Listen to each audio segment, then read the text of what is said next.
It's the series a lot of AJHL observers have been waiting for. The Brooks Bandits and Okotoks Oilers will get set for a Friday night. It's the series a lot of AJHL observers have been waiting for. The Brooks Bandits and Okotoks Oilers will get set for a Friday night Game 1 at the Payson Centennial Arena, a matchup between the top two teams in the South Division and a rematch of last year's South Final as well. Hi again, I'm Tyler King alongside Nathan Crosby. And Nathan, for the Brooks Bandits, they expected, I think, to have had that matchup wrapped up a little bit earlier, especially after they were up 3-0 to the Drumheller Dragons. Credit to Drumheller, they did a great job of pushing back and extending that series. The Bandits got it done in a very well-played Game 6, but boy, were the Okotoks Oilers, I think, ever big fans of what Drumheller was doing, because it's put things even more into their corner. And from Brooks' perspective, as good as they were against Drumheller, the next task is going to be even tougher.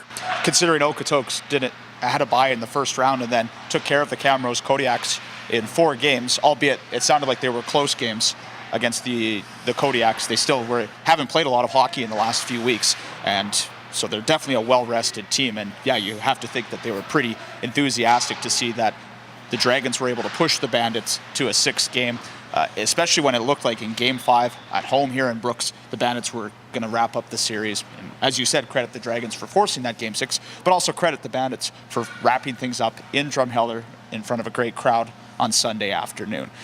But now awaits a huge challenge for them, a team that they could not figure out in the regular season, the Okotoks Oilers, which is a very deep, very fast, hard-working team. And Brooks has to match that if they're going to be successful in this series. And the problem is, in terms of matching them in the regular season, it didn't quite happen. As you mentioned, Okotoks goes 6-0 against the Bandits. They only get 1 point out of an overtime game in mid-October.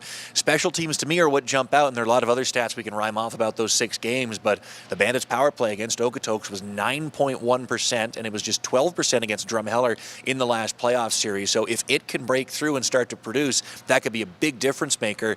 It won't be easy, though. Okotoks was not only great in the penalty kill all year, but on the power play against Brooks, they were 25% in the regular season series. So a lot of these stats from that regular season series, you've got to be able to basically throw it out the window and assume the Bandits can start from scratch, because everything's got to be different from the way those first 6 games went. Yeah, and it's going to be hard on the power play when you're facing a goaltender like Riley Morris, who was named the top goaltender in the league this year and was on the all-league team announced earlier this week. And they also have that great defensive core: Jacob Bernard Docker, Carson Beers, Kyler Wall, Nick Blankenberg, Reese Sukharoff, lots of defensemen that would be probably the top pairing units on a lot of other teams in this league, but that's Okotoks' credit.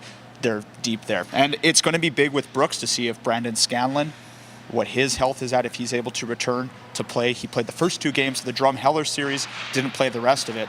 That's a big piece. One of the best rookie defensemen in this league. If Brooks can get him back for this series, that would be huge. If we look at Okotoks in terms of the players they need or want, the great thing about the way their roster is constructed this year is it's been everything by committee. I mean, you were just mentioning their standout names on defense. You basically mention all 6 of their top defensemen every time you talk about their good D, because they're 3 great pairs of defensemen. Same on the forward side. I mean, you look at the fact that one of their leading scorers in Carter Huber, well, only had 3 assists in the regular season series against Brooks. And you may say, were the big guns out against the Bandits? Well, yes, because Austin Wong had 5 goals and 3 assists over the course of that 6-game season series. They're very similar, Okotoks is, to the great Bandits teams of years past, in that they get scoring from all 4 lines. And from a Bandit perspective, as much as we saw in the first few series, we would see 1 or 2 forward lines really start to transform and take over the series. It's got to be more than that in this one if they're going to take down an Okotoks team that is just as deep as Brooks is this year, if not more. Well, in the first round against Canmore, the Jammernick, Massey, Hancock line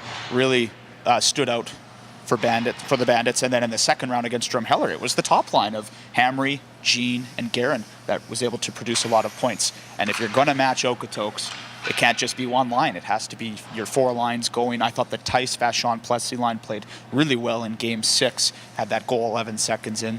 They're going to have to continue to produce. Nolan Thompson, a big story in this series, given that he's now with the Bandits. He spent a few seasons in Okotoks, so he's playing his former team. Can that line with him and Martineau and Cassidy or Boyko, whoever Ryan Papuano puts in to that line, or whatever the combinations are, it has to be more than just one line. I think the first two games are going to tell us a lot about how this is going to go. If they're carbon copies of the regular season series, it's going to be a very short series, but at the same time, the Bandits right now are very different from the team that played those regular season games. And I think in Okotoks, in games 1 and 2, the Bandits have been underdogs before. They were in Spruce Grove for a league final a couple of years ago, managed to split, although the first 3 games of that league final all went to overtime. There's huge potential here for Brooks and a lot of unknowns because we don't really know how this matchup is going to be different because both these teams, especially on the Brooks side, are different from the teams that played in the regular season series. They only played once in the new year. Yeah, 5 of the matchups between Okotoks and Brooks this year happened before November 30th, so that tells you a lot about how much has changed and the fact that they're not familiar with each other anymore, whereas at the beginning of the year there was a lot of games, a lot of roster movement, especially on the Bandits side. You look at the Okotoks roster, it's pretty much stayed consistent. So that's definitely one of the intriguing factors of this matchup. The other one, Tyler, we can't forget, Brooks is going in as an underdog, which is a rare thing to say in this league. But you have to maybe look for some inspiration back in the 2015 South Final when Brooks went in as an underdog, as a 2 seed against the number 1 seeded Camrose Kodiaks, pushed him to 7 and won the series. Well, we got game 1 coming up with a Friday night puck drop at Payson Centennial Arena. Nathan, Ken Fleury, and I will have extended pregame coverage for both games 1 and 2 with coverage starting at 6:30 p.m. on Real Country 105.7.